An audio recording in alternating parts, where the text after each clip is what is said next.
সকালবেলা প্রত্যেক দিনের মতো আজকেও মাঠের দিকে চলে গেলাম, বন্ধুর জমিতে আসলাম।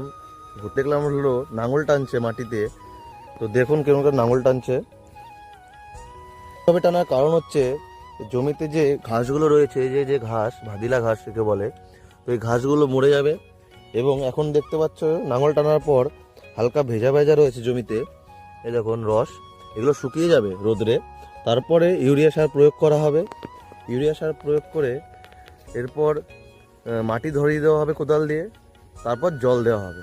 তাহলে গাছের সবুজ পাতাগুলো সেগুলো কালোতে পরিণত হবে এবং এবং চারাটা বৃদ্ধি পাবে।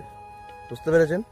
পাতার মধ্যে দেখুন পোকা লেগে কি অবস্থা হয়ে গেছে। তো এর জন্য ওষুধ প্রয়োগ করতে হবে জমিতে।